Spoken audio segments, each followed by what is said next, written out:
নমস্কার দর্শক, আমি কৃষ্ণকান্ত সিনহা শিলচর নিউজে আপনাদের সবাইকে স্বাগত জানাই। ইম্পর্টেন্ট গুরুত্বপূর্ণ কয়েকটা খবর নিয়ে আসাম, সঙ্গে থাকবেন। ভিডিওটা দেখার সঙ্গে সঙ্গে চটকা লাইক কমেন্ট করে রাখবেন যাতে সবার কাছে গুরুত্বপূর্ণ খবরটা পৌঁছে যাক। দর্শক, ইলেকশন, লোকসভা ইলেকশন কখন হবে সেটার আগামীকালকে ঘোষণা করবে ইলেকশন কমিশন অফ ইন্ডিয়া, নির্বাচনী আয়োগ, এবং একটা প্রেস কনফারেন্স করবে আগামীকালকে বলে সেটা জানিয়ে দেওয়া হয়েছে। এবং সেই লোকসভা নির্বাচনের জন্য AIUDF এর তরফ থেকে প্রার্থীর তালিকা, 3টা সমষ্টির প্রার্থীর তালিকা অ্যানাউন্সমেন্ট করা হয়েছে। ধুবড়ী, করিমগঞ্জ এবং নওগাঁও। ধুবড়ীতে বদরুদ্দিন আজমল মহোদয় নিজেই প্রতিদ্বন্দ্বিতা করবেন, এবং আমাদের করিমগঞ্জে শাহাবুল ইসলাম চৌধুরী মহোদয়, পাওয়ারুল নামে যিনি পরিচিত, ওনাকে দেওয়া হয়েছে টিকিট। এবং নওগাঁওয়ে আমিনুল ইসলাম মহোদয় উনি টিকিট পেয়েছেন বলে সেটা খবর আসে।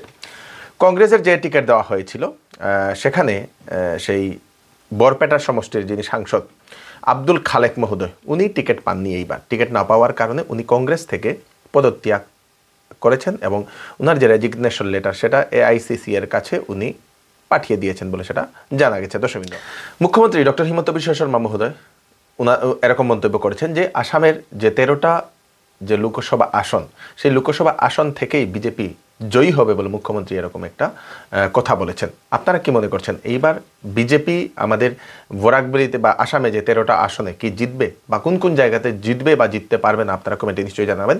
আপনাদের মতামত আপনারা প্রকাশ করবেন কমেন্টের মাধ্যমে। দর্শকবৃন্দ, হজ করতে গিয়ে একজন যুবক শেষ নিঃশ্বাস ত্যাগ করার খবর আসে। দর্শক, খুবই দুঃখজনিত একটা খবর আসে। রাজা লস্কর নামে পরিচিত, জেনারেল সেক্রেটারি আসাম প্রদেশ ইউথ কংগ্রেসের। সেই রাজা লস্কর মহোদয় উনি হজ করার জন্য 19 ফেব্রুয়ারি মক্কাতে উনি গিয়েছিলেন, এবং 21 ফেব্রুয়ারি উনি অসুস্থ হয়ে পড়েছিলেন, এবং সেখানে কিং ফসল যে হসপিটাল, সেই হসপিটালে উনি চিকিৎসাধীন ছিলেন, এবং 14 তারিখে উনি শেষ নিঃশ্বাস ত্যাগ করেছেন বলে সেটা জানা গেছে। অনেকেই সেটা একটা পুণ্যের বার্তা বলে অনেকেই সেটা বলছেন। দর্শকবৃন্দ, মানে সেই হজের জায়গাতে গিয়ে এরকম মৃত্যুর পথে যাওয়া মানে একটা বিরাট বড় একটা পুণ্যের ব্যাপার বলে মুসলমান ধর্মাবলম্বী লোকেরা এরকম বলছেন। দর্শকবৃন্দ, এবং সেই রাজা লস্কর মহোদয় উনি কংগ্রেসের তো ইউথ কংগ্রেসের সেই জেনারেল সেক্রেটারি ছিলেনও, তার সাথে সাথে উনি বিভিন্ন সমাজসেবামূলক কাজেও উনি জড়িত ছিলেন। দর্শকবৃন্দ, বেকার যে সকল যুবক যুবতী আছেন ওনাদের জন্য হচ্ছে সুখবর। প্রধানমন্ত্রী কৌশল কেন্দ্রের তরফ থেকে বেকার যুবক যুবতীদের দেওয়া হচ্ছে ট্রেনিং, প্রশিক্ষণ। দর্শকবৃন্দ, বিনামূল্যে ট্রেনিং দেওয়া হচ্ছে, টাকা লাগবে না। কি কি ট্রেনিং দেওয়া হচ্ছে সেটা আপনারা দেখে নিন। কেয়ার গিভার বেসিক নার্সিংয়ের একটা কোর্স সেখানে করানো হচ্ছে। 10 পাস, 30টা সিট, 5 মাসের ডিউরেশনের কোর্স। তারপরে ইলেকট্রনিক্স টেকনিশিয়ানের একটা কোর্স করানো হচ্ছে প্রধানমন্ত্রী কৌশল কেন্দ্রে। 10 পাস, 30টা সিট, 5 মাসের course. Electric vehicle service technician, electric গাড়িগুলার বানানোর যে মেকানিক যেটা শিখা সেটা। দর্শকবৃন্দ, ক্লাস 10 পাস, 30টা সিট, 7 মাসের একটা ডিউরেশনের কোর্স সেটা করানো হচ্ছে বিনামূল্যে। 10+ ছেলেমেয়েরা আবেদন করতে পারবে, যাদের বয়স 18 থেকে 28 ওরাই আবেদন করতে পারবে। সেখানে সেই প্রধানমন্ত্রী কৌশল কেন্দ্রে তাছাড়া ফ্রি কম্পিউটার ট্রেনিং এবং ফ্রি স্পোকেন ইংলিশের কোর্সও সেখানে করানো হচ্ছে। দর্শকবৃন্দ, আপনারা যদি সেখানে করতে চান তাহলে ওনাদের নাম্বারে যোগাযোগ করবেন। অ্যাড্রেসটা হচ্ছে প্রধানমন্ত্রী কৌশল কেন্দ্র, Meherpur Hailakandi road, Silchar. Phone number 9263854737। তাড়াতাড়ি আপনারা যোগাযোগ করে নিন। ফিমেল বা মহিলা যে সকল হেয়ার স্টাইলিস্ট যারা আছেন, যাদের এক্সপিরিয়েন্স আছে, আপনাদের জন্য সুখবর। যদি আপনারা চাকরি খুঁজছেন তাহলে শিলচরের ওরা লাক্সারি সেলুন যেটা শিলংপট্টি, সেখানে ফিমেল হেয়ার স্টাইলিস্ট আবশ্যক। তো আপনারা যদি এক্সপিরিয়েন্স যদি থাকে, আগে যদি কাজ করেছেন, ভালো চাকরি খুঁজছেন, তাহলে সেখানে সেই সেলুনে আপনারা আবেদন করতে পারবেন চাকরির জন্য। অ্যাড্রেসটা হচ্ছে শিলংপট্টি, উল্লস্কর দত্ত সরণি, শিলচর। ফোন নাম্বার হচ্ছে 7002310144। এই নাম্বারে কল করে আপনারা সেই কন্ট্যাক্ট করে নেবেন ওনাদের সাথে। আপনারা যদি লিভারের সমস্যায় যদি ভুগছেন তাহলে আপনাদের জন্য সুখবর। কলকাতার রবীন্দ্রনাথ ঠাকুর হাসপাতালের বিশিষ্ট একজন ডাক্তার আগামী 21 এবং 22 তারিখ শিলচরের তারাপুরের প্রণতি হেলথ কেয়ারের রুগী দেখবেন doctor Abhishek Chakraborty, gastroenterologist and hepatologist. লিভারের সমস্যা, প্যানক্রিয়াসের সমস্যা, গ্যাস, অ্যাসিডিটি, বদহজমি, রোগা হয়ে যাওয়া, ক্ষুধা লাগছে না, লিভার সংক্রান্ত সমস্যা, পাইলসের সমস্যা, এ ধরনের পেটের যদি কোনো সংক্রান্ত সমস্যা হয় তাহলে সেই ডাক্তারবাবুর সঙ্গে আপনারা কনসাল্ট করে নিতে পারেন। তাছাড়া সেখানে রুগী দেখবে doctor A Dutta Chowdhury, medicine এবং ডায়াবেটিক ফিজিশিয়ান। প্যানক্রিয়াসের সমস্যা, জন্ডিস, গ্যাস, পেটে ব্যথা, হজমজনিত সমস্যা, রোগা হয়ে যাওয়া, ভাত খেতে না পারা, এইগুলা যদি আপনাদের যদি বা ডায়াবেটিসের যদি কোনো ধরনের সমস্যা থাকে তাহলে সেই ডাক্তারবাবুর সঙ্গে ডক্টর এ দত্ত চৌধুরীর সঙ্গে আপনারা কনসাল্ট করে নিতে পারেন। প্রতিদিন 9:30 থেকে 11:30 উনি রুগী দেখেন সেখানে। ফোন নাম্বার দিয়ে দেওয়া হয়েছে, আপনাদেরকে আগে থেকে সিট বুক করতে লাগবে। সেই ফোন নাম্বারটা হচ্ছে 9401288622। এই নাম্বারে কল করে আপনারা সিট বুক করে নিন। ওয়েডিং সিজন উপলক্ষে শ্যামসুন্দর জুয়েলার্স আপনাদের জন্য নিয়ে এলো নিত্য নতুন ডিজাইনের হলমার্কযুক্ত গহনার বিশাল সম্ভার। সঙ্গে পাচ্ছেন গহনার মজুরিতে 50% পর্যন্ত ছাড়। এছাড়া এখানে আছে পুরাতন সোনার বদলে নতুন গহনা নেওয়ার বিশেষ সুযোগ। তাই দেরি না করে তাড়াতাড়ি চলে আসুন শ্যামসুন্দর জুয়েলার্সে। Shyamsundar jewellers, central road, Silchar. Phone number হচ্ছে 8486467636। নতুন বছর চৌধুরী টেক্সটাইল আপনাদের জন্য নিয়ে এলো ধামাকা অফার। শীতের কাপড়ে দেওয়া হচ্ছে ফ্ল্যাট 40% ডিসকাউন্ট, বিবাহের কাপড়ে পাবেন ফ্ল্যাট 20% ডিসকাউন্ট, তাছাড়া ব্লেজারে থাকছে ফ্ল্যাট 20% ডিসকাউন্ট। 20,000 টাকার উপর কেনাকাটা করলে পাবেন আকর্ষণীয় উপহার। তাই দেরি না করে তাড়াতাড়ি চলে আসুন চৌধুরী টেক্সটাইলে, কারণ অফার সীমিত সময়ের জন্য। চৌধুরী টেক্সটাইল, ফাটক বাজার, গলি নম্বর 2, ফোন নম্বর 038422340063। গতকালকে পশ্চিম কাটিগড়া থেকে একটা ভিডিও, সেখানের একটা ভিডিও সামাজিক মাধ্যমে ভাইরাল হয়ে পড়ে, নিউজ মহলে ভাইরাল হয়ে পড়ে। জমি বিবাদকে কেন্দ্র করে দুই দলের মধ্যে প্রচণ্ড মারধর হয়। দুই দলের মধ্যে, দুইটা গ্রুপের মধ্যে প্রচণ্ড মারধর হয়।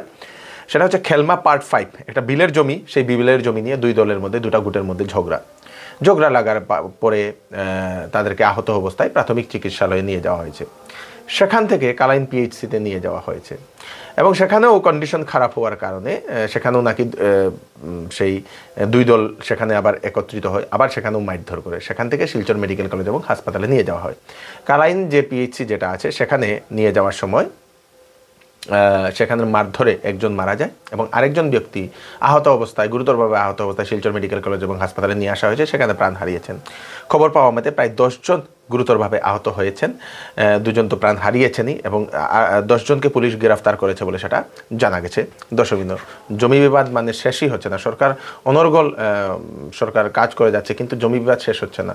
পার্মানেন্ট সলিউশন দরকার জমি বিবাদকে নিয়ে। দর্শকবৃন্দ, অল ইন্ডিয়া তৃণমূল কংগ্রেসের তরফ থেকে আসামের সেই 4টি আসনে লোকসভা প্রার্থী দিয়ে দেওয়া হয়েছে। দর্শকবৃন্দ, শিলচরের জন্য এসসি ক্যান্ডিডেট রাধেশ্যাম বিশ্বাস, তাছাড়া দেওয়া হয়েছে কুকরাঝার, বরপেটা এবং লক্ষিমপুরে। এই 4টা সমষ্টিতে সেই অল ইন্ডিয়া তৃণমূল কংগ্রেসের তরফ থেকে প্রার্থীরা প্রতিদ্বন্দ্বিতা করবে। দর্শকবৃন্দ, বৃহস্পতিবার রাত শিলচরের তারাপুরে একটি টুকটুক এবং একটি বাইকের মুখোমুখি সংঘর্ষ হওয়ার কারণে গুরুতরভাবে আহত হয়েছেন 4 জন। 4 জনকে শিলচর হাসপাতালে নিয়ে যাওয়া হয়েছে। দর্শকবৃন্দ, একজন ডাক্তারের এগেইনস্টে একটা এফআইআর দর্জ করেছে। সেই ডাক্তারবাবুর নাম হচ্ছে ডক্টর হিমব্রত দাস। সেক্সুয়াল হ্যারাসমেন্টের কেস। সেই ডাক্তারবাবুর কিছু মেসেজ সোশ্যাল মিডিয়া বা হোয়াটসঅ্যাপের কিছু মেসেজ সেই ফেসবুকে ভাইরাল হয়ে পড়েছিল, কিছু সেক্সুয়াল মেসেজ কিছু ভাইরাল হয়ে পড়েছিল। তারপরে পুলিশ সেই ডাক্তারবাবুর এগেনস্টে, ডক্টর হিমব্রত দাস মহোদয়ের এগেনস্টে একটা কেস দর্জ করেছে বলে সেটা জানা গেছে। দর্শকবৃন্দ, হঠাৎ করে অসুস্থ হয়ে পড়েছেন মহানায়ক অমিতাভ বচ্চন মহোদয়। মুম্বাইয়ের কোকিলাবেন হাসপাতালে উনি এখন ভর্তি হয়ে আছেন বলে সেটা জানা গেছে। দর্শকবৃন্দ, মেইন আরেকটা ব্রেকিং খবর হচ্ছে ইলেকটোরাল বন্ড যেটা নিয়ে এখন বিভিন্ন নিউজ মহলে দেখানো হচ্ছে। সুপ্রিম কোর্টের তরফ থেকে স্টেট ব্যাংক অফ ইন্ডিয়ার কাছে, ইলেকশন কমিশন অফ ইন্ডিয়ার কাছে বলে দেওয়া হয়েছে যে পার্টিরা কোথা থেকে কত টাকা ওনারা চাঁদা পেয়েছেন তার সম্পূর্ণ তথ্য দিতে লাগবে।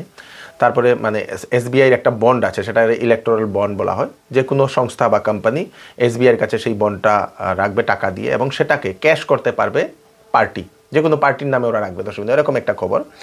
এবং সুপ্রিম কোর্ট সোমবারের ডেট দিয়েছিল।